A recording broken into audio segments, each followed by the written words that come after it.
ఒక దిష్టి బొమ్మలాగా పనికిరందాల్లాగా చూస్తున్నారని నేను అనుకోలేదు. మీకు దండం పెడతాను వదినా, అసలేం జరిగింది? ఎందుకింత అగ్గిలా ఎగిసి పడుతున్నారు? ఈ రోజు ఆ ఫంక్షన్ లో నీ కూతురు మంజు ఆ మణమ్మ కుటుంబాన్ని ఆకాశానికెత్తింది. మా అత్త దేవత, నా మొగుడు దేవుడు, నా మావ నా కన్న తండ్రి అని పొగిడింది. అలా పొగిడితే అదక్కడ విడాకులు ఎలా తీసుకుంటుంది? నేను విడాకుల కోసం అక్కడికి వెళ్తుంటే నువ్విక్కడి నుంచి ఫోన్ చేసి మంజుకి చెప్పాల్సినవన్నీ చెప్పావు. ఏమీ తెలియనట్టు నా ముందు నాటకాలు ఆడుతున్నారు. నువ్వు నీ కూతురు నన్ను మోసం చేస్తున్నారు కదా. అమ్మమ్మమ్మమ్మ, నేనే కిలాడీననుకుంటే మీరు జగత్ కిలాడీలాగా ఉన్నారు. మా అన్నయ్య పెన్షన్ డబ్బులు నాకు ఇవ్వకుండా ప్లాన్ చేశారు. అవునులే, కూతురు పెద్దింటి కోడలు కదా, అసలు ఆ ఇల్లు విడిచి రావద్దని నువ్వే మంజుకి నూరిపోసుంటావు. అయ్యో, అసలు పెళ్లి దగ్గర నుండే మీ అమ్మ కూతుళ్ళిద్దరూ ప్లాన్ చేసుకుంటూ వచ్చారు. నేనే ఘోరంగా మిమ్మల్ని నమ్మాను, కానీ మీరు నమ్మినట్టు నటించారు. నన్ను నిలువున ముంచేశారు. చెప్తాను, ఈ రేగు కంప త్రిపుర అంటే ఏంటో చెప్తాను. పదవే. వదినా, వదినా,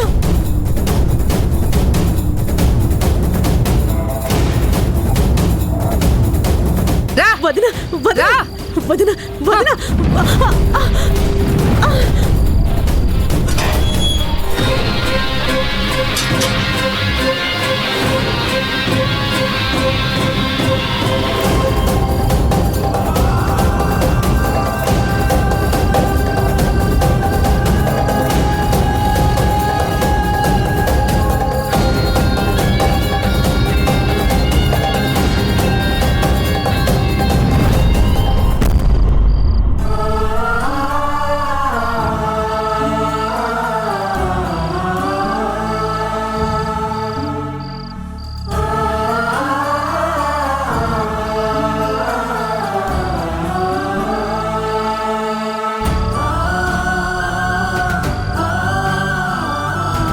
వదినా, నా మాట విను వదినా. నాకేం తెలీదు వదినా.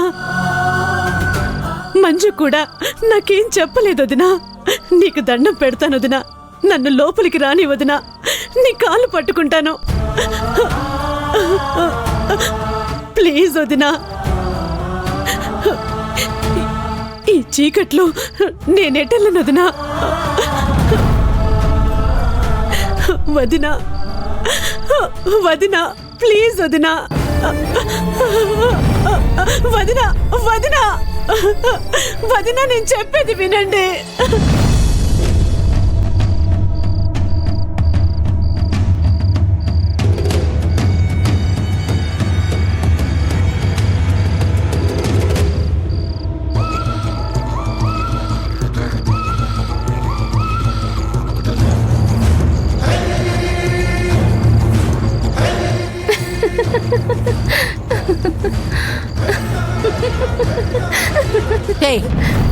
ఏంటి ఆ నవ్వు? ఇక్కడ నేను ఇంత సీరియస్ గా ఆలోచిస్తుంటే నీకు నవ్వులాటగా ఉందా? ఎప్పుడు నవ్వాలో ఎప్పుడు నవ్వకూడదో కూడా నీకు తెలీదా? నవ్వడం ఏడవడం గురించి మా అత్తయ్య దగ్గర ముందస్తు అనుమతి తీసుకోవాలేమో. అత్తయ్య, ఏదైనా మాట్లాడండి. ఆ మంజు మాత్రం స్టేజ్ మీద సర్ప్రైజ్ ఇచ్చింది. ఎందుకు అందర్నీ పొగడాలనే స్కీమ్ పెట్టుకుందో నాకైతే ఇప్పటికి కూడా అంతుపట్టట్లేదు. ఆ మంజు స్టేజ్ మీద సర్ప్రైజ్ ఇచ్చిందని ఇక్కడ నువ్వు ఆశ్చర్యపోతున్నావా? అమృత, నిన్ను ఇంట్లో నుంచి బయటికి వెళ్ళగొట్టి నీకు సర్ప్రైజ్ గిఫ్ట్ ఇవ్వనా?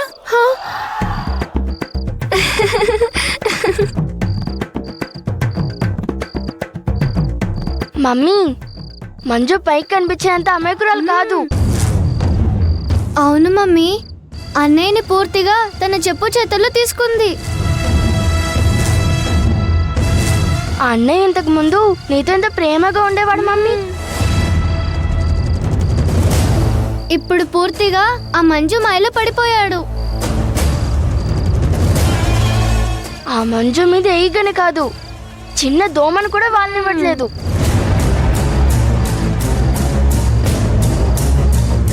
ఆ ఫంక్షన్ లో నీకు ఇవ్వాల్సిన గౌరవం ఇవ్వలేదు.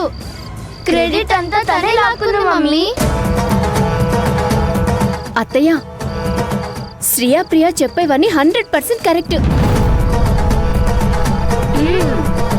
అత్తయ్య, మీరు ఈ విషయం గమనించారా? ఏంటది?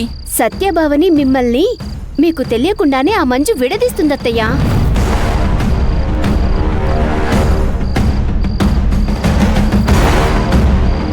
నా కొడుకేంటో నాకు తెలుసు అమృత.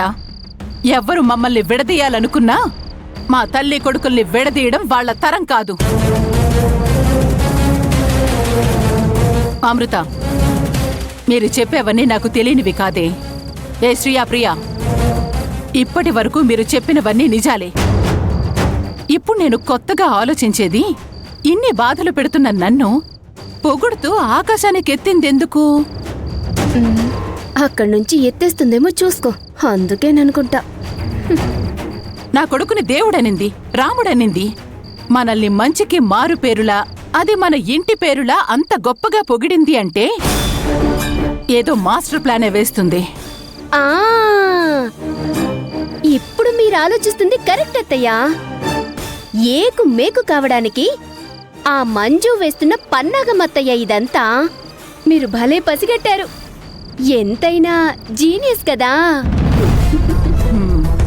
ఈరోజు సత్యతో మొత్తం మాట్లాడాలి.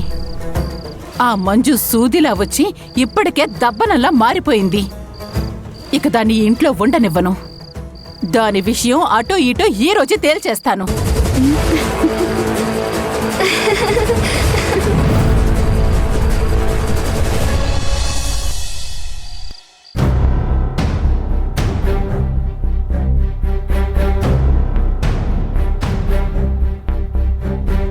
ఈ పిక్ పాకెట్ రాజుగాని ఫైల్ ఎక్కడుందో ఏమో.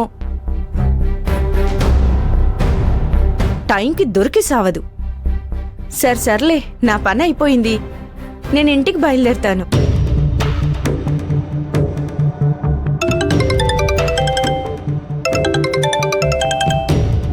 వీడొకడు కిరాణం షాప్ వాడు. వీడిప్పుడే ఫోన్ చేయాలా? ఆ సంధ్య, నేను బయలుదేరుతున్నాను. మంజు, నీకు టైం అవ్వలేదా?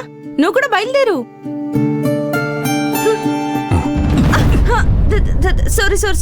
సారీ.